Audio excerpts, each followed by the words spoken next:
Radio Mexicana, nuestras noticias, presenta. La reforma fiscal 2014 generó más daños. El decreto de beneficios para la frontera. La formalidad de las empresas es una tarea pendiente. La economía americana avanza. La proveeduría maquiladora sigue siendo el La gran concentración de pendiente poder de mercado en México. La transparencia gubernamental continúa. No es nada personal. Son solo negocios.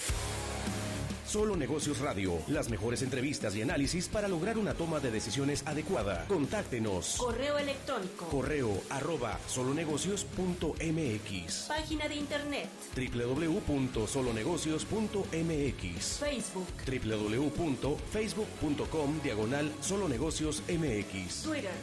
@solonegocios. Y recuerde, no es nada personal, son solo negocios.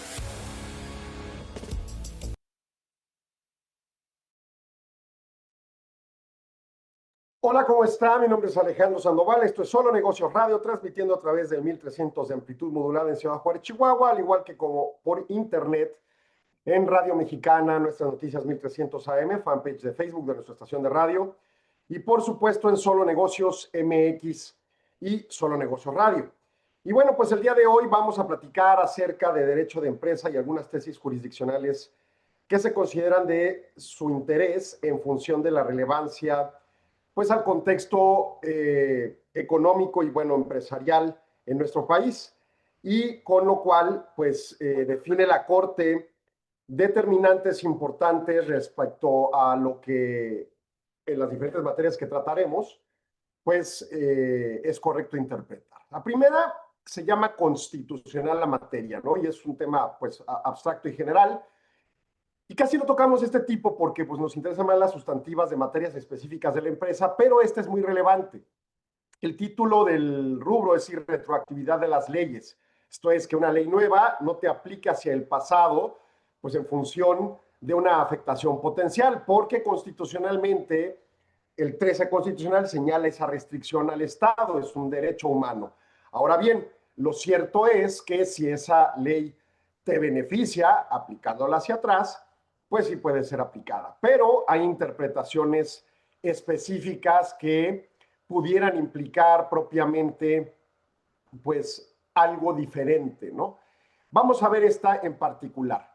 Esta tesis es aislada de la Corte, todavía no es una jurisprudencia en firme, todavía no es una resolución que obliga a todos los órganos jurisdiccionales a aplicarla de la forma en que se resuelve, apenas vamos, es un guiño a este caso concreto que sí los protege en un momento dado si así se resuelve, pero todavía falta proceso de otro tipo de asuntos del mismo tipo para efectos de lograr esa jurisprudencia. Esta establece la eliminación de la facultad de obtener la expropiación de terrenos para trabajos mineros realizada mediante la reforma legal que no transgrede el principio de retroactividad de las leyes, y esto es en función a un asunto minero. Esto se resolvió por la primera sala de la Suprema Corte, y en su caso fue propuesto por el ministro Jorge Mario Pardo Rebolledo como ponente en esa extinta ya primera sala, pero que bueno, están saliendo a la luz pública estas tesis. El asunto se origina por el reclamo de una empresa minera que es titular de concesiones en el momento del reclamo y promovió un juicio contra un decreto de reforma legal del 8 de mayo de 2023 que suprimió el derecho a obtener la expropiación de predios necesarios para la exploración y explotación de lotes mineros. ¿Qué pasa con esto?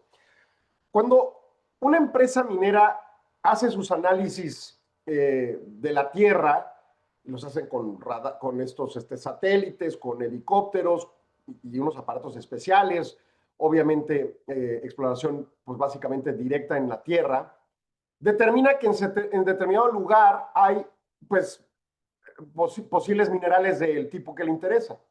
Y entonces solicita a la Secretaría de Economía la concesión minera. Y una vez que cumple las formalidades y se consigue esa concesión minera, sucede que la concesión es sobre el nivel de la tierra hacia abajo, ni siquiera la tierra propiamente, o sea, el nivel así plano de donde nos pisamos nosotros, ¿no? Es hacia abajo la concesión. La superficie puede ser tierras nacionales o pueden ser tierras privadas. Y eso tendrá que arreglarlo conducente para poder pues, llegar al punto donde tiene que ingresar al subsuelo para lo correspondiente en el proceso minero. Esto en una óptica sumamente general y abstracta de cómo es esta parte. A veces se llegan a acuerdos de arrendamiento o de usufructo o de comodato, lo que corresponda, pero se llegan a esos acuerdos. Pero entonces se presumía que había un derecho a obtener la expropiación del predio para explorar. O sea, ellos tenían bajo un esquema legal previo tal derecho para poder promover el acto si el dueño del terreno, por ejemplo, no quería rentarles o prestarles el inmueble, ¿no? El criterio jurídico sustentado en la primera sala determinó la constitucionalidad de la reforma. Se dijo, esta reforma es constitucional y no afecta el derecho humano a la no retroactividad. Concluyó que la eliminación de esa facultad no vulnera el principio de retroactividad de la ley, pues eso en principio solo protege derechos adquiridos, no expectativas. Si tú no habías ejercido esa expropiación o la autoridad por medio de los actos correspondientes, entonces no procede el hecho de reclamar algo que no has ejercido. Es muy similar, por ejemplo, en mi caso, en términos laborales, soy perteneciente al esquema o a la clasificación de la Ley 73 del Seguro Social. El lunes Guillermo Soria hablaba de las pensiones. Y en su caso, pues el planteamiento se supone es mejor pensionarse bajo Ley 73 que bajo Ley 97, que ya son los más jóvenes, vamos a decir. Aunque yo puedo elegir la Ley 97. En función a la conveniencia financiera, pues prácticamente toda la gente de mi generación y más grandes, pues nos pensionamos con la Ley 97, la Ley 73, perdón. Pero si de repente hubiera una reforma bien estructurada, que es muy difícil que se logren esas cosas, nuestro legislativo no está preparado para hacer reformas bien estructuradas, pero si existiera esa reforma, pues básicamente pudiera restringirme ya mi acceso a la Ley 73, porque al tener yo 49 años y todavía no estar pensionado, solo es una expectativa de que cuando cumpla 60 o 65, de repente el plano cesantía, vejez y lo que corresponde a los procedimientos que explicaba Memo Soria el lunes, pues yo todavía no llego a esa edad, todavía no tengo el derecho a ejercer, ¿no? Entonces, para mí es una expectativa y puede cambiar el mundo. Y más vale que estemos conscientes de que eso es así de claro como en este caso de la mina. Esta minera tenía bajo la legislación previa una facultad para requerir que el gobierno expropiara el terreno porque no llegó a un acuerdo adecuado con el dueño del terreno. Y en su caso, bajo la legislación anterior se permitía esto.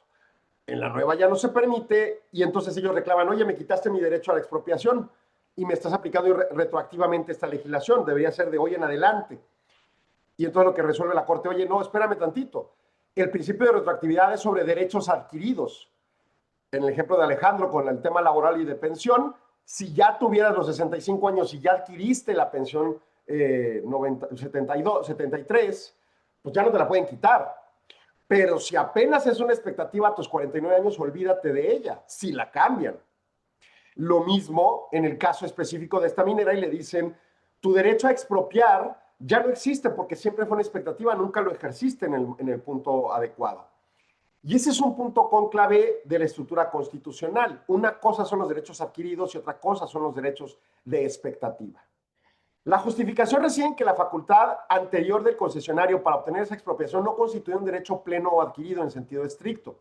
La facultad se encontraba supeditada a que se ejerciera el procedimiento administrativo que exige el cumplimiento de principios de legalidad, garantía de audiencia a terceros afectados y, de manera crucial, un dictamen técnico para validar que era viable expropiar el inmueble en función de la viabilidad de la concesión minera y de lo que pudieran extraer y de que eso era más conveniente que darle el derecho al dueño del terreno a continuar con la propiedad correspondiente.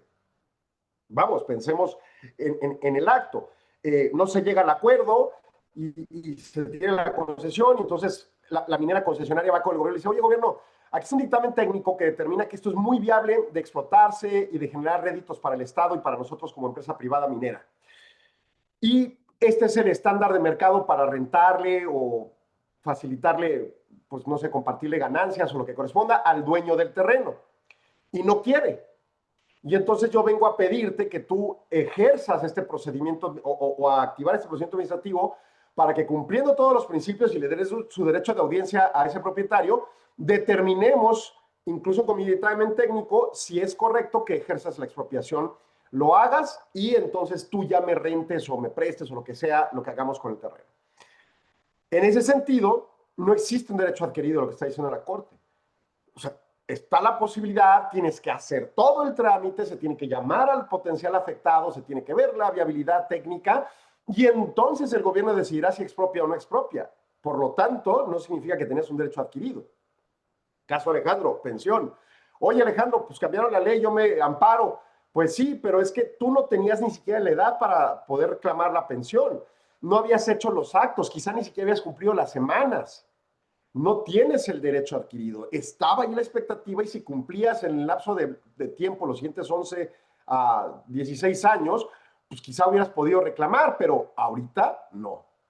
En consecuencia, el concesionario solo poseía la expectativa jurídica, es lo que dice la tesis de la Corte, para solicitar y eventualmente obtener esa expropiación, si se acreditaban estos elementos exigidos por la legislación previa. Al depender la expropiación de una evaluación final y discrecional de la autoridad competente, condicionada a cumplimiento de requisitos y procedimientos, la ley posterior pudo modificar o eliminar la expectativa sin retrotraer efectos negativos en contra del concesionario. No habían derechos consolidados. La modificación legal posterior opera sobre una situación jurídica no perfeccionada y por ello no invade la esfera de protección del principio de retroactividad constitucional. Así las cosas, es fundamental y más bajo la comprensión actual de cómo está el sistema organizacional y el gobierno actual, el Estado actual, Poder Judicial, Poder Legislativo, Poder Federal, Poder Ejecutivo. No van a conceder muchas cosas hacia las empresas. Entonces, este juicio que tuvo que llegar hasta la Corte seguramente le costó mucho dinero a la minera. Un buen dictamen de buenos abogados constitucionalistas pudieron haber determinado, esto no lo vas a ganar. Exponlo, es tu derecho de audiencia a reclamarlo en contra de la reforma constitucional, pero no tiene un buen futuro. Y ante esa posibilidad, pondera financieramente mejor ceder lo que corresponda ante el dueño del terreno o llegar a mejores negociaciones, mediación y otros esquemas que buscar un eslabón que es una expectativa jurídica que potencialmente no te van a conceder. Ahora bien, por otro lado, el gobierno y más el legislativo debe haber evaluado mejor esta legislación o incluso hacia futuro reevaluar, reimplementar la expropiación en el mecanismo que existía, con los requisitos que sean necesarios y adecuados, pero entendiendo que la viabilidad de una minera brinda frutos a nuestra nación, al desarrollo sostenido. Y si vamos a irnos a caprichos de numerario, o sea, de pesitos y centavitos, pues entonces el desarrollo sostenido está pendiendo de un alfiler. La crítica entonces no es a una resolución de la Corte, sino a un procedimiento legislativo, pues que en mi opinión continúa recurrentemente y en todas las materias siendo contrario a la expectativa de un desarrollo sostenido adecuado. Y eso pues veremos cómo eventualmente evoluciona en las condicionantes. Puntos conclusivos. La retroactividad de las leyes protege derechos adquiridos, no expectativas. Facultad del concesionario minero para obtener expropiación de terrenos es expectativa. Dicha expectativa está supeditada a un procedimiento administrativo complejo y a una evaluación discrecional. La ley posterior, que elimina la facultad, opera sobre una situación jurídica imperfecta, por lo que no es retroactiva. La eliminación del derecho de expropiación en materia minera es, por lo tanto, constitucional. Sorry, but not sorry. Bueno, pues nosotros vamos a ir a un corte comercial y vamos a regresar en unos segundos. No se vaya, siga aquí en Solo Negocios. 53ª Convención Internacional IMEF, CIEFO 360. El futuro de las finanzas y el liderazgo. En un entorno global desafiante, el rol del CIEFO está cambiando. Ya no basta con dominar las finanzas. Hoy, se espera que los líderes financieros sean estrategas, innovadores y agentes de transformación. La Convención Internacional IMEF 2025 será el espacio donde se reúnen quienes están definiendo el futuro de las finanzas en México y el mundo. Abordaremos cómo los CIEFO enfrentan un contexto de disrupción tecnológica, incertidumbre geopolítica y presión por la sostenibilidad. Hablaremos de inteligencia artificial, automatización, modelos de gobernanza resilientes y liderazgo con visión 360. Todo en un escenario incomparable, Los Cabos, donde la reflexión estratégica se combina con la inspiración del entorno. No puedes faltar. Quiero, merezco, necesito estar ahí. Nos vemos del 19 al 21 de noviembre en la convención IMEF, CIEFO 360. Regístrate ya en convención.imef.org.mx. Los Cabos te espera. El futuro también. Continuamos en Solo Negocios Radio y bueno, pues estas tesis son importantes. Sobre todo vamos a pensar ya más en el ámbito de una planeación financiera. Somos parte de la minera y su consejo de administración. Y en el consejo, pues, se dan cuenta que hacen esta reforma y tenemos este conflicto con este potencial escenario donde tenemos una concesión ya brindada por el gobierno, pero no tenemos la negociación que corresponde con el propietario del inmueble, ¿no? Y en esa lógica viene esta opción en la que nos plantean, pues, ampárate, ¿no? Con la idea de un contexto, estamos regresando al aire, con un contexto, pues, en el que puede ser la mecánica para recibir la protección de la Corte y que no nos aplique esa eliminación de la expropiación. Con este tipo de tesis, con este sesgo de los gobiernos, realmente, ¿para qué meternos con el gobierno? Vamos a perder, esa es la realidad. Estadísticamente es muy poco dable, porque además, en mi opinión, la tesis de la Corte no tiene un sesgo político, tiene un sesgo técnico plenamente. El tema de los derechos adquiridos tiene décadas claramente definido. En el Seguro Social les cambiaron la ley en el 2005 y se ampararon e hicieron pancho y mítines y la canción y se acabó. Es válida completamente la reforma que le hicieron al Seguro Social internamente, ¿no? Entonces, en esa opinión, en esa lógica, pues realmente no tiene mucho lógico estar buscando amparos para retroactividad de leyes, por ejemplo, de derechos no adquiridos, de puras expectativas, ¿no? Habrá que evaluar el aspecto técnico, no niego esa viabilidad, pero bueno. Ahora nos vamos a temas de materia civil. Y esta tesis se llama Responsabilidad Objetiva Extracontractual y Daño Moral. Tesis 2030-874. Este resumen ejecutivo aborda una tesis aislada emitida por la Corte sobre la cuantificación precisa de lo que es un criterio jurisdiccional imperativo. Cómo cuantificar precisamente las condenas derivadas de acciones de responsabilidad civil objetiva, extracontractual y daño moral para determinar si liquidarse en sentencia definitiva y no definirse en etapa de ejecución. Es una tesis aislada, una vez más, contrario a jurisprudencia, que ya obliga a todos los órganos jurisdiccionales a definir de esta forma. Esta, pues, apenas es como una guía y además benefició o no benefició al específico que se promovió en este caso.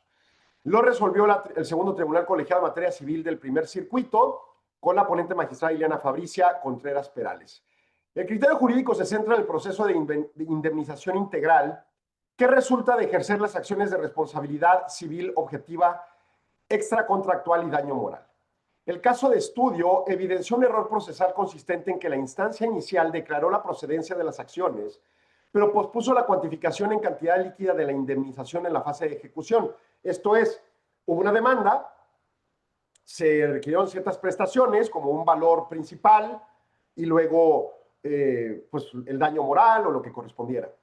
Se resolvió que sí era a favor del demandante, pero no resolvió cuánto era el dinero que tenía que pagarse ni cómo se actualizaba en el tiempo si no pagaba el deudor y el demandado, y en su caso el perdedor de la demanda.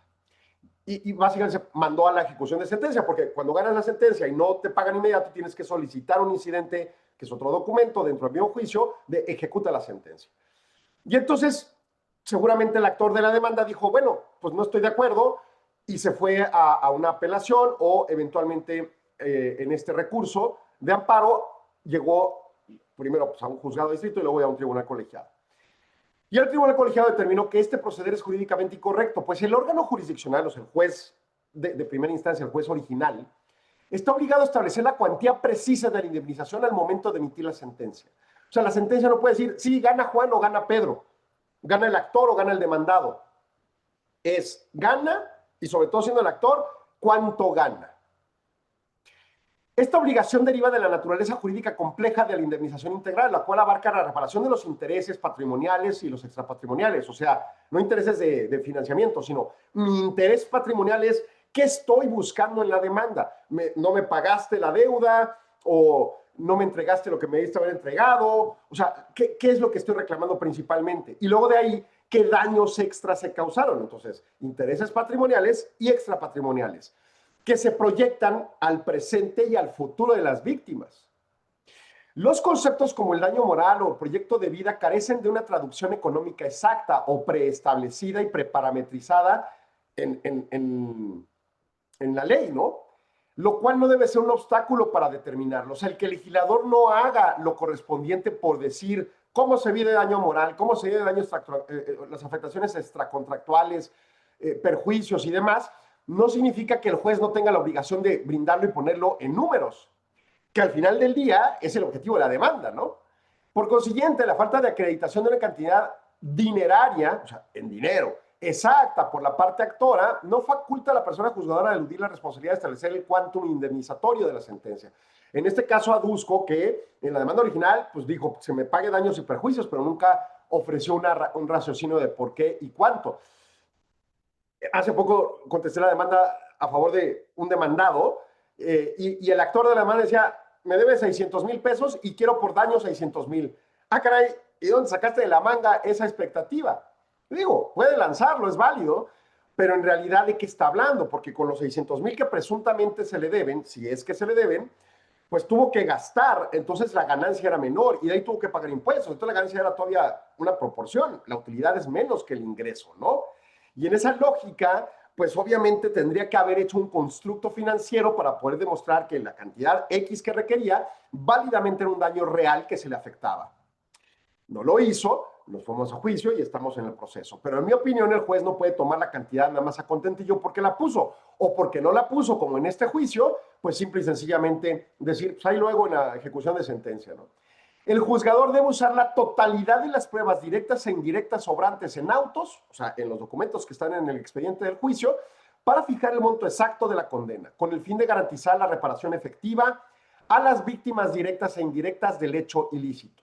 Diferir la cuantificación de las prestaciones a la etapa de ejecución de la sentencia resulta violatorio del derecho constitucional, perdón, del derecho de reparación integral, no es constitucional, pero del derecho que se otorga en el propio Código Civil o mercantil, dependiendo de lo que se trate, la reparación integral, al prolongar innecesariamente el resarcimiento del daño, empezando por cuantificar de cuánto estamos hablando. Bueno, otra tesis que no necesariamente están vinculadas es la 2030-875. A ver, esta otra era la 874, probablemente sí están vinculadas. También esta habla de la responsabilidad civil extracontractual. Y en su caso es una tesis de jurisprudencia, la otra era aislada, de la primera sala de la Corte, entonces no son el mismo caso. Esta es propuesta por el ministro Alfredo Gutiérrez Ortiz Mena en su carácter de ponente. La esencia del criterio se fundamenta en la prohibición constitucional y convencional, o sea, los convenios internacionales, los tratados internacionales, de la discriminación, especialmente la que recae sobre las denominadas categorías sospechosas como la identidad de género. Se conceptualiza acto discriminatorio como un evento que por el estigma y la exclusión social que conlleva genera un daño agravado que afecta intrínsecamente en lo más profundo del ser la dignidad humana de la persona. La presunción de daño moral opera automáticamente al quedar demostrado un acto ilícito discriminatorio. O sea, si alguien logra comprobar en su demanda que fue discriminado y esto implica que por el estigma y exclusión social hay un daño agravado que afecta intrínsecamente la dignidad humana, por lo tanto, en automático se aplica el daño moral. Compruebo discriminación, me procede daño moral. Esta presunción tiene como efecto procesal el desplazamiento de la carga probatoria hacia el parte responsable, quien deberá demostrar la inexistencia o, en su caso, la minimización del perjuicio no patrimonial. Por ejemplo, le acabo de decir de esta demanda que contesté en donde yo le digo, oye, tú estás diciendo un daño moral, una cantidad, pero sin más información como para poder nosotros, el juez específicamente, saber por qué construiste esa cantidad y en qué te dañé. Ahí sí es obligatorio la carga de la prueba del actor para comprobar por qué la cuantía y en qué efectos te hizo el daño moral. Pero en el caso de la discriminación, que es lo que está resolviendo Ortiz Mena como ponente de este asunto, dice, no, si tú compruebas la discriminación, entonces en automático te concede el daño moral. Ya cuantificarlo será otro tema, pero al menos sí hay en automático el traslado y la implicación. Y en todo caso, tú, demandado, tienes ahora la carga de prueba de comprobar que no es cierto que le provocaste ese daño moral, que no es cierto que la discriminación fue con la intención para afectar su dignidad humana. El órgano jurisdiccional tiene el deber legal de considerar las circunstancias particulares del caso y las características de la víctima al momento de establecer una reparación integral. La indemnización fijada debe cumplir una doble función: compensar a la víctima directa e indirectamente, y de manera simultánea disuadir y castigar, un efecto disuasivo y punitivo al agresor, desincentivando futuras conductas. Oye, está bien caro discriminar, ya no vuelvo a discriminar. Oye, tengo una opinión sobre tal o cual circunstancia o persona, me la guardo y no ejerzo actos que aduzcan discriminación, porque el costo ahí está: disuasión y castigo, y paralelamente la compensación a la víctima. Las pruebas periciales en materia de psicología o psiquiatría son herramientas útiles auxiliares para cuantificar monetariamente, pero no son el único elemento para desestimar la existencia del daño moral. Oye, la persona fue presuntamente discriminada. Yo no creo que lo haya discriminado, pero además aquí está el psicólogo, el psiquiatra para que lo evalúe. No, pues él sigue con su vida normal o ella sigue con su vida normal. Pues no hay un daño moral. Lo que está diciendo la Corte sí es una herramienta esa pericial, pero no es el todo. El juzgador debe valorar todo el material probatorio aportado tanto por el actor como el demandado de manera conjunta, integralmente hablando, para determinar el quantum indemnizatorio que garantice esa reparación efectiva que cumpla la compensación y el efecto disuasivo y punitivo. Entonces, varios temas se desentrañan de este punto.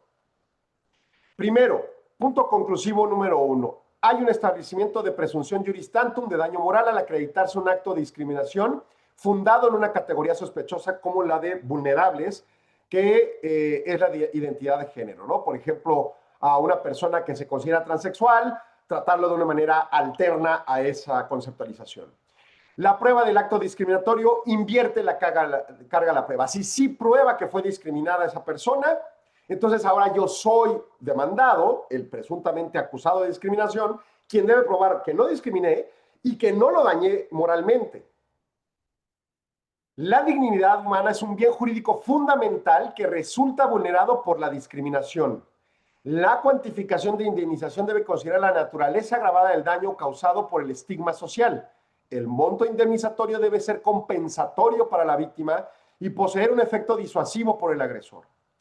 La pericial es un medio de prueba orientador, no excluyente, para determinar el quantum indemnizatorio. Entonces, tenemos estas dos resoluciones sobre temas de indemnización, ¿cómo se llaman? Responsabilidades contractuales y daños. Y en esta óptica, pues básicamente tenemos un constructo de definiciones importantes. Una es una resolución civil, tesis aislada, y otra es una jurisprudencia. Pero ciertamente nos va generando guías. Guías que, por ejemplo, en materia laboral, trato con terceros, proveedores, clientes, empleados, Estado, socios, tenemos que tener cuidado con ello. En mi opinión, son los temas que tenemos que reconstruir para el Consejo de Administración para tomar reglas, valoraciones éticas, entre otros, que le permitan a la empresa pues protegerse contra potenciales daños graves. Voy a corte, regreso en segundos, no se vaya, siga en Solo Negocios. En la 52ª Convención NANADE 2025, el conocimiento no es lo único que se comparte. Puebla nos recibe del 13 al 16 de noviembre con una agenda social diseñada para reconectar, explorar y disfrutar. Arrancamos con un torneo de golf. Al mismo tiempo que se lleva a cabo el torneo, tendremos una exclusiva cata de mezcal en terraza. Al terminar la cata, el ambiente perfecto continúa con un meet and greet, donde disfrutaremos de taquitos árabes, aguas frescas y música en vivo, ideal para romper el hielo desde el primer día.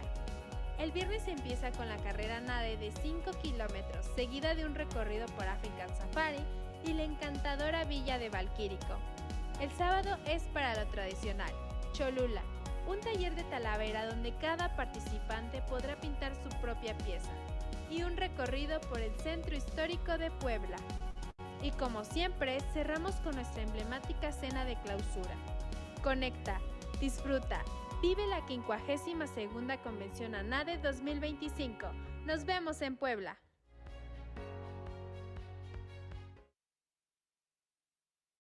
Continuamos en Solo Negocio Radio, en lo que volvemos al aire. Y pues bueno, temas bien importantes. Una vez más, los comento más que en una óptica, pues de, ¿qué le gusta? La defensa de los derechos. Estar consciente cómo está resolviendo la Corte para efectos de tomar decisiones asertivas en la empresa. ¿Qué reglamentos debo de implantar? ¿Qué criterios debo de contemplar para efectos de realmente evitar daños que financieramente destruyan la empresa? Esa es una tarea central del Consejo de Administración, asumiendo su responsabilidad plena. Oye, pues es que fue un empleado el que discriminó y no fue mi culpa. Ok, tienes reglamentadas las cosas y tienes una capacitación constante para que no ocurran estas cosas, entonces puedes delegar completamente la responsabilidad. Ah, no, ni les habías avisado, pues olvídate, el responsable eres tú, Consejo de Administración. Y además, acuérdense, estamos regresando al año 1300, acuérdense de las resoluciones más recientes de la Corte de Materia Corporativa. Ya no solo es un tema en el que puede haber un daño y de repente pues no puedes ni siquiera despedir al empleado discriminador o al director o lo que quieras. Ahora sucede que los accionistas, incluso si uno se siente afectado en lo individual, pueden pegarle durísimo al Consejo de Administración. Entonces, el mensaje es muy claro. Tomemos en cuenta los elementos conducentes para disminuir los riesgos financieros de la empresa. Punto. Vámonos a la siguiente temática y esta es en materia mercantil. Primer tesis, 2030-884, sentencias mercantiles dictadas en el extranjero. Más para una ciudad como Juárez, pero en general para cualquier operación transnacional o que incluso tiene operaciones hasta, por ejemplo, de compras con proveedores extranjeros, tema bien importante. La presente tesis fue resuelta por la primera sala de la Corte en criterio propuesto por la ministra Ana María Ríos Farjat en su carácter de ponente. El criterio jurídico se origina en un juicio de homologación, exequatur, le decimos en el latinismo jurídico. Esto es una sentencia mercantil dictada en otro país a favor de una empresa canadiense en contra de un ciudadano mexicano. O sea, ese es el escenario, ¿no? El juicio, por alguna razón, se jurisdiccionó, se llevó a cabo en Canadá, en determinado departamento, en determinada ciudad, en determinado juzgado, y se emitió una sentencia entre esa empresa canadiense y el ciudadano mexicano. La parte condenada en el juicio de origen promovió un juicio de amparo en México, alegando que la sentencia extranjera debería ser denegada por ser contraria al orden público mexicano, específicamente porque la ley procesal foránea exigía la constitución de una fianza o garantía como requisito para interponer el recurso de apelación. ¡Pum! Esto ya nos trae ahora al tema fiscal y demás cosas en la mente, y ahorita lo comento. La primera sala procedió a analizar la exigencia de una garantía económica que vulnerara un derecho a tutela judicial efectiva consagrado en la Constitución mexicana a favor de quien promovía el amparo. Y esto es una cuestión de orden público esencial de observancia obligatoria. O sea, en México, como principio, los procedimientos jurisdiccionales son gratuitos. Y se puede requerir garantía en determinados casos que la ley lo señala. Y entonces esto es el punto de análisis. Se determinó que el derecho fundamental a la tutela judicial efectiva no es absoluto y permite al legislador imponer requisitos procesales para ejercer acciones y recursos, siempre que no sean desproporcionados, innecesarios o irrazonables. Por ejemplo, si yo llego a un juicio y la ley dice, oye, tienes que garantizar 3 veces el valor del juicio, pues es desproporcionado, pues mejor le pago y ya, ¿no? Porque durante el juicio mi dinero va a estar guardado en esa garantía. O voy a tener una mancha de buró de crédito por tener una fianza por esa cuantía. O, no sé, lo que corresponda. Hoy en día, por ejemplo, el SAT, bajo este criterio, cuando el 1 de enero entre en vigor el nuevo Código Fiscal para promover un recurso de revisión, me va a pedir una garantía, que además tiene que ser líquida como billete de depósito y luego ya otras jerarquizaciones menores. Y entonces en esa lógica dices, oye, espérate, apenas estoy cuestionándote internamente en tu propia dependencia, Servicio de Administración Tributaria, si está bien o mal lo que se está resolviendo aquí en esta determinación fiscal. ¿Por qué quieres dinero ya? O sea, quizá ni siquiera lo tengo y todo se deriva de un error o de temas de interpretación o de hasta errores de forma, que son resolvibles cuando el objetivo central es el fondo. Bueno, esto es lo que está diciendo la Corte.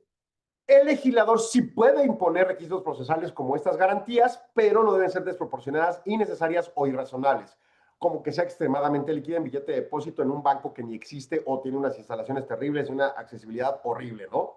Sí. En el contexto de los procesos jurisdiccionales mercantiles, la imposición de una garantía para proceder a la apelación de una sentencia no es intrínsecamente una exigencia abiertamente discriminatoria, excesiva o carente de razonabilidad o proporcionalidad. Vamos, incluso existen en México. Realmente estaba exagerando aquí el ciudadano, ¿no?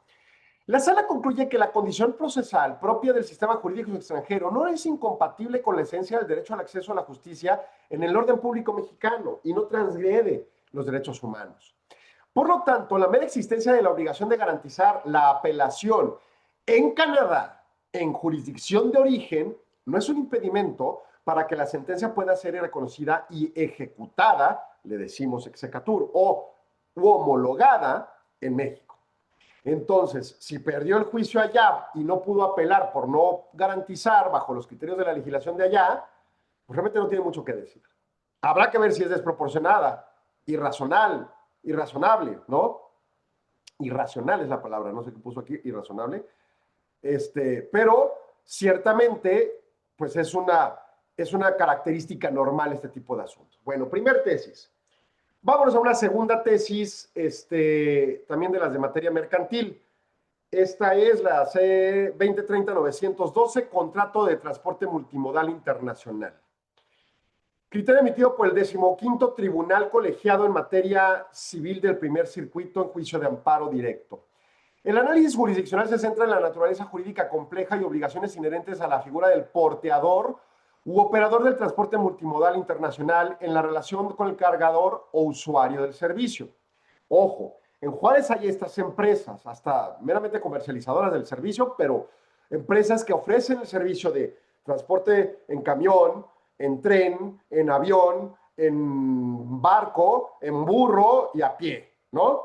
Entonces, es un tema importante para empresas de logística juarense. La controversia fáctica se suscita a raíz del incumplimiento contractual derivado del robo de mercancía en territorio nacional. El suceso se produjo luego de que el operador, parte formal del contrato multimodal, o sea, está una comercializadora y las diferentes empresas atadas, subcontratara a otros para que en ciertos tramos marítimos y terrestres moviera el producto, siendo absuelto en el juicio inicial. El tribunal colegiado determinó que la figura de operador de transporte multimodal asume una responsabilidad unitaria y directa que cubre la totalidad del trayecto de las mercancías. Empresas juarenses comercializadoras de estos servicios. ¡Ojo! La responsabilidad se fundamenta en que el operador adquiere un deber de custodia sobre las mercancías que nace desde que entran bajo su control, aunque no sea directo, y se extiende hasta la entrega efectiva al destinatario, sobre todo bajo los criterios de los Incoterms, ¿no? Estas cositas de recibo en la puerta de tu entrada y entrego en la puerta del cliente o cosas de ese tipo, ¿no? El criterio jurídico es respaldado por el Convenio de Naciones Unidas para el Transporte Multimodal Internacional de Mercancías, así como la legislación reglamentaria nacional y los principios de derecho comparado. Ojo, esta tesis es aislada, pero a mi parecer es fundamental. Se concluye que la responsabilidad legal del operador frente al cargador es independiente del medio de transporte usado en cada fase y que la ejecución de traslado sea realizada por el operador o terceros no implica deslindar al operador propiamente. El operador es responsable ante el cargador por los perjuicios que resulten de la pérdida o daño de las mercancías, así como el retraso de la entrega, sin que pueda invocar la acción de subcontratistas como causa de exclusión de la obligación. Esto es crucial. Y luego la otra tesis, que es la 2030-913, que trae vinculada al mismo asunto, pues habla de que el deber de guarda rige la totalidad de la relación contractual, desde que las mercancías toman bajo su control hasta su entrega efectiva al destinatario. La obligación de custodia es unitaria e independiente, tanto de modalidad específica de transporte empleada en cada fase, terrestre, marítimo, etcétera, como si de la ejecución de traslado es realizada por el propio operador o terceros subcontratados, ¿no? La controversia se origina por el robo de mercancía en México, después de que el operador, parte formal del contrato, subcontrató en ciertos tramos del traslado a terceros específicos. ante la pérdida, avería o robo de la mercancía y la consecuente imputación de responsabilidad contractual por incumplimiento, la carga probatoria se desplaza al operador. Esto es fundamental. Tesis aislada de nuevo, pero es fundamental. El porteador tiene el imperativo procesal de demostrar que adoptó las medidas razonablemente que le pudieron ser exigidas para evitar el siniestro, constituyendo un estándar de debida diligencia bajo su cargo. El principio se alinea con la legislación nacional reglamentaria y, en su caso, los lineamientos de Convención Internacional de Naciones Unidas para el Transporte Multimodal Internacional de Mercancías. Y entonces me voy a casos específicos. Es muy común, demasiado, y es parte del mercado, ¿no? Hay mercado, se crean operaciones de negocio. Construyo una empresa en donde yo no tengo propiedad ni de un camión, ni de un burro, ni de un barco, ni de nada. Todo lo subcontrataré, pero me erijo como el operador central. Yo firmo el contrato con el cliente, vamos a empezar la bodega, la maquila, quien quiere que transporte sus cosas a X destino, México o el extranjero. Yo como principio debería tener un seguro. El consejo de administración de esta empresa debería tener claridad de tener seguros completamente de cobertura de todo tipo de aspecto que pueda pasarle esa mercancía hasta que llegue a su destino. Conocer claramente los 5 tercios y hasta dónde queda la responsabilidad tanto de la bodega donde, no sé, donde recojo, hasta con el cliente. Si hay terceros involucrados. Conocer los temas legales si tengo que traspasar aduanas. Si de repente de la noche a la mañana pusieron aranceles, lo que quieran. O sea, yo nomás no puedo ser un vendedor, punto. Tengo que ejercer una serie de funciones relevantes en la que no me puedo deslindar de la responsabilidad. Y creo que el punto cónclave de estas dos tesis es fundamentalmente el argumento de hablar de responsabilidad. ¿Quién es el responsable? Bajo este tipo de contratos multimodales, es el operador. Es esa comercializadora que vendió el servicio de yo te llevo, te mando y sí, pues su contrato. Pero si mi contrato no dice claramente estas responsabilidades y sus limitantes, se acompaña financieramente de un soporte de seguro de responsabilidad civil contra daños, robo, destrucción, lo que sea, por la naturaleza o por humanos, entonces tengo un riesgo gravísimo de destrucción patrimonial. Por otro lado, las empresas, tanto la que va a mandar como la que va a recibir, tienen que tener una plena conciencia de esto y sus consejos de administración. ¿A quién vas a contratar de operador? A Juan Pérez, es bien buena onda y tiene contacto con medio mundo con respecto a los equipos de transporte. Espérate, tiene garantías, tiene capital, tiene reservas de capital en sus financieros, tiene los seguros vigentes, tiene fianzas, tiene mecanismos para responder si esto se pierde. Bajo el contexto actual, tanto ese vendedor en la bodega que va a mandar como el receptor que va a recibir, o aunque no sea compraventa, o sea, el que va a mandar y el que va a recibir, tienen conciencia, hoy se supone, de la multiplicidad de políticas públicas a nivel global destructoras del mercado, en México y en Estados Unidos y en el planeta. Y luego asuntos de geopolítica, de repente hay bombas y cosas de ese tipo. Entonces, bajo esa conciencia, saben que hay riesgos que puede provocar pérdidas en sus equipos. Bajo esos riesgos y esas lógicas, el punto concreto es determinar qué tengo que hacer para contratar a quién, que me dé certidumbre y disminuya el riesgo. Y dos, evitar que si ocurre ese siniestro me quede descubierto porque no tenía cómo responder el responsable operador y entonces yo eventualmente tenga que, con todo lo demás, acrecentar mis precios, por ejemplo, o no responder a mis clientes en la entrega. En mi opinión, es un tema bastante importante y fundamental a considerar por parte de los involucrados en operaciones multimodales. Y pues en Ciudad Juárez tenemos un montón de esos. Vamos a corte, regresamos en segundo. No se vaya, sigan Solo Negocios. 53ª Convención Internacional IMEF, CIEFO 360. El futuro de las finanzas y el liderazgo. En un entorno global desafiante, el rol del CIEFO está cambiando. Ya no basta con dominar las finanzas. Hoy, se espera que los líderes financieros sean estrategas, innovadores y agentes de transformación. La Convención Internacional IMEF 2025 será el espacio donde se reúnen quienes están definiendo el futuro de las finanzas en México y el mundo. Abordaremos cómo los CIEFO enfrentan un contexto de disrupción tecnológica, incertidumbre geopolítica y presión por la sostenibilidad. Hablaremos de inteligencia artificial, automatización, modelos de gobernanza resilientes y liderazgo con visión 360. Todo en un escenario incomparable, Los Cabos, donde la reflexión estratégica se combina con la inspiración del entorno. No puedes faltar. Quiero, merezco, necesito estar ahí. Nos vemos del 19 al 21 de noviembre en la convención IMEF, CIEFO 360. Regístrate ya en convención.imef.org.mx. Los Cabos te espera. El futuro también. Continuamos de Solo Negocios Radio y vamos a esperar unos segundos para regresar al aire y luego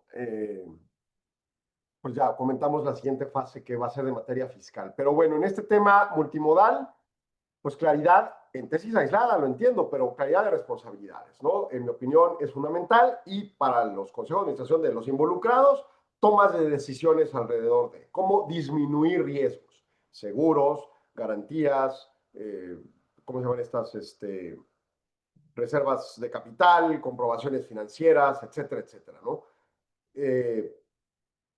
Las empresas, como decía al final del programa, con el contexto global que estamos viviendo de volatilidad, pues obviamente tienen que entender que sus presiones para elevar precios ya están dadas.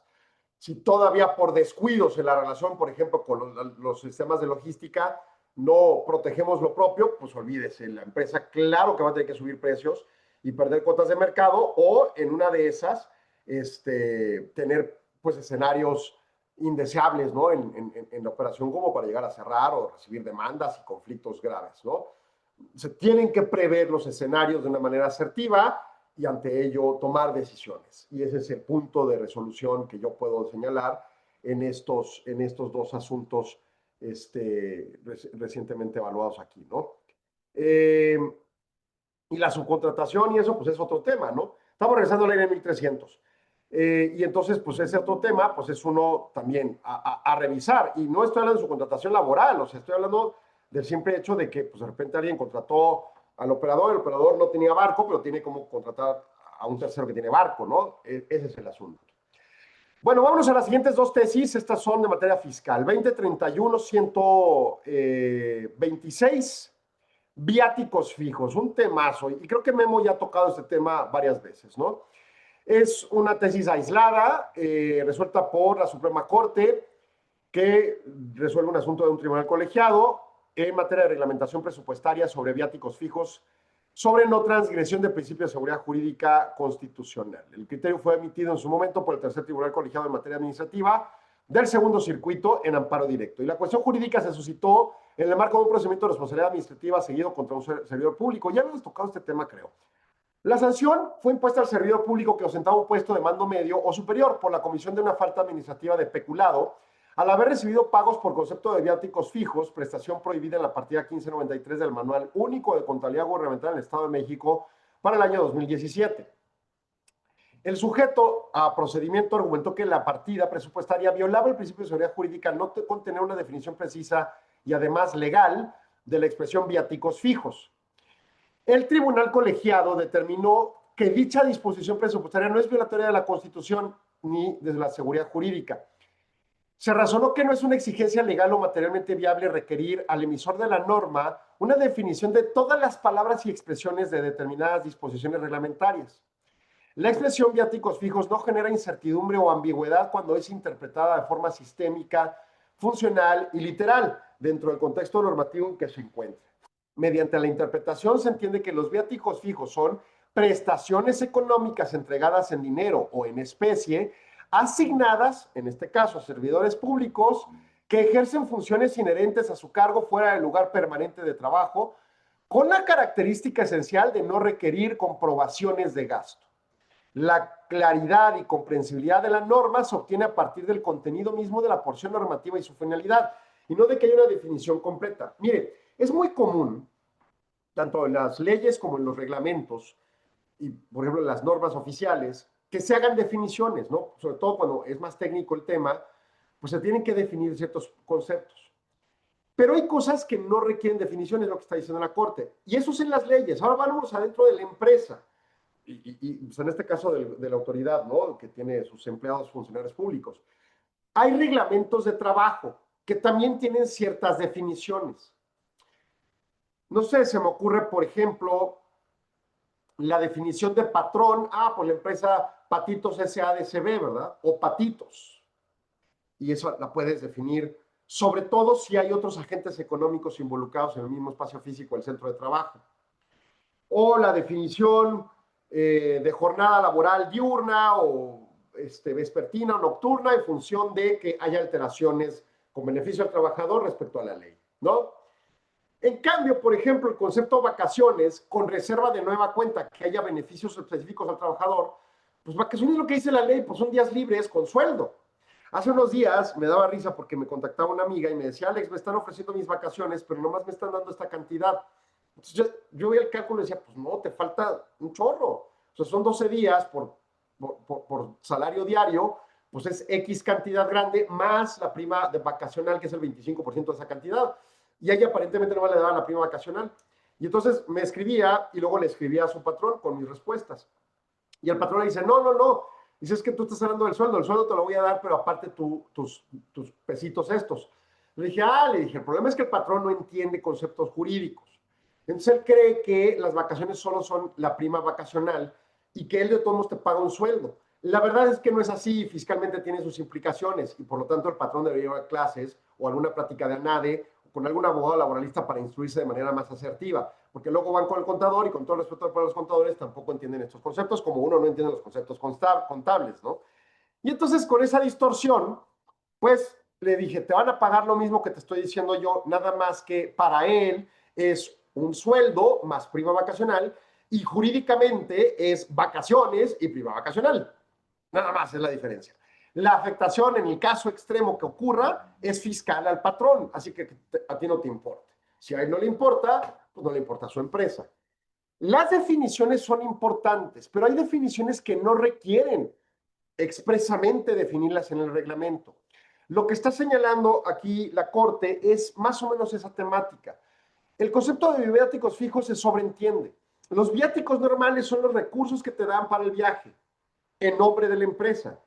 Y si no son fijos, pues tienes que comprobar con facturas el vuelo, el hotel, el taxi, las comidas, las cosas, no sé, fuiste a la papelería, usaste internet en determinado lugar y tuviste que pagar. Esos son los viáticos. Los viáticos fijos, también conocidos como viáticos muertos, pues te doy una cantidad y tú te entiendes cómo le es para que te alcance. Y si te alcanza, perfecto. Si te quedaste en casa de tu familiar y no gastaste, pues es tuyo el dinero. Esa es la conceptualización a discusión realmente. Y entonces, en esa lógica, en el caso específico, pues no hay una obligación, según la resolución del tribunal, del legislador de emitir un reglamento con definiciones extremas de todas las palabras que vaya a usar, ¿no? Y al caso específico también, bueno, pues el hecho de que le hayan dado esta cantidad de dinero en viático fijo a una persona que jurídicamente adentro de la empresa no tenía derecho a recibir estos viáticos, pues se convierte en peculado, ¿no? O sea, hubo un error organizacional que también habría que ver si no fue un problema de que quien le asignó los viáticos también estaba cometiendo errores y pues bueno, hay una sanción a aplicar, ¿no? Y finalmente, la otra tesis es la tesis del Tribunal Federal de Justicia Administrativa sobre impuesto al valor agregado con registro 47967 del 28 de agosto. Es un criterio aislado de la sala regional y la tesis de la época novena, número 27. El documento básicamente habla de la tasa cero de enajenación de ciertos productos, detallando un requisito probatorio concerniente al destino de estos. Dice, el requisito esencial para que aplique la tasa de 0% de IVA contemplada en el artículo 2A, fracción I, inciso F, de la ley de impuesto al valor agregado, es que la enajenación de fertilizantes, plaguicidas, herbicidas y fungicidas esté destinada para ser usada exclusivamente en actividades de agricultura o ganadería. Así y solo así aplica la tasa cero. La tasa preferencial, porque la tasa ordinaria es 16, exige la identificación inequívoca de los adquirientes de los productos. Esta identificación se materializa con el RFC del comprador del CFDI que ampara las adquisiciones. Y yo añadiría con el régimen fiscal porque puedes tener dos o varios. La inclusión del RFC resulta indispensable para acreditar no solo la identidad de los clientes, sino también y de manera crucial evidenciar el uso agrícola o ganadero, que dichos adquirientes le van a dar a los productos. Esta necesidad surge debido a que, a pesar de que los productos son como fertilizantes, plaguicidas, herbicidas y fungicidas, son inherentemente diseñados para actividades del campo, su naturaleza no excluye la posibilidad de que puedan usarse en otros entornos. ¿Cuáles? Pues bien fácil, a la comercialización. Yo soy régimen de actividad empresarial. Yo podría ir al proveedor de fertilizantes, plaguicidas, herbicidas y decirle, oye, véndeme X cantidad de estas cosas y aplícame la tasa cero. Oye, pero tu RFC dice que eres 612 persona física, actividad empresarial. O sea, tú no lo vas a usar para un proceso agrícola. Está claro en tu constancia de situación fiscal. Entonces, a ti te tengo que cobrar el 16 de IVA. Si tú lo revendes a quien sí lo va a usar para el proceso agrícola, pues tú le aplicas la tasa cero y ya tendrás un IVA a favor, ¿no? Con esa operación entre la compra y la venta. Pero si en realidad tú estás queriendo la tasa IVA cero para nada más pagar el monto bruto de la cantidad, pues estás en un error. Y tanto los contadores como el Consejo de Administración y la Dirección Financiera y el operador y bla, bla, bla, no estén conscientes de esto, pues entonces estamos hablando de potenciales fraudes fiscales que ya con todo lo que está pasando en las modificaciones legales a partir del 1 de enero, agárrese, porque entonces vamos a hablar hasta de un CFDI falso y de las consecuencias tanto para el proveedor como para el comprador. Las tesis establece que no es suficiente que el producto sea catalogado bajo el criterio de una posible tasa cero, sino que tiene que estar destinado a la tasa cero en alguna fase de la actividad agrícola o ganadera. La naturaleza del producto no es el requisito para brindar el beneficio fiscal de tasa cero. El destino del producto, adminculado con la naturaleza, es lo que determina la tasa cero o la oferta de la tasa cero en la ley. Para considerar que el requisito de la ley del IVA se encuentra total y plenamente satisfecho, el enajenante debe aportar evidencia atinente a la identificación de sus clientes, como con el RFC y los FDIs, y concomitantemente probar el uso específico que le darán a los productos, que debe ser agrícola ganadero. La ausencia de ello impide la aplicación. Y ojo, quiero entender que la Corte, el tribunal, no está pidiendo, compruébame que lo usaron de tal forma, quizá lo perdieron, se lo robaron o no lo usaron, pero el RFC del comprador, el régimen fiscal del comprador y la empresa del comprador tienen el objeto social que determina eso. Ahora, con el tema de CFDIs falsos, será parte de lo que tendremos que comprobar, por ejemplo, la comercialización de fertilizantes, plaguicidas y demás, para concederle tasa cero o cualquier otro producto. Y ojo con los de IVA 8% en la frontera. También tenemos la misma implicación. Y ojo con los arrendadores con tasa exenta de impuesto al valor agregado. También tenemos que estar seguros que le estamos rentando una casa sin muebles a una persona que va a vivir en la casa y no a trabajar o a poner un negocio y que luego le den permiso de uso de suelo o lo que ustedes quieran para los efectos. Porque entonces violamos los argumentos de ley, no de imposición del SAT, de ley, para los efectos de validar el argumento completo. La tesis se resuelve por el Centro Regional 4 del Tribunal Federal de Justicia Administrativa en juicio contencioso administrativo el pasado 8 de noviembre de 2023, emitido por mayoría de votos y por unanimidad de votos para la emisión de la tesis correspondiente. Entonces, pues así las cosas. He ahí el programa del día de hoy con estas tesis jurisdiccionales, temas sensibles a tomar en cuenta para las determinaciones, sobre todo en la pretensión de evitar daños a la empresa. Ese es el punto crucial que, en mi opinión, es relevante. Muchas gracias por su atención. Gracias, Arturo, por tu apoyo. Nos escuchamos mañana en punto de las 4 de la tarde aquí en Solo Negocios Radio. Pásale excelente.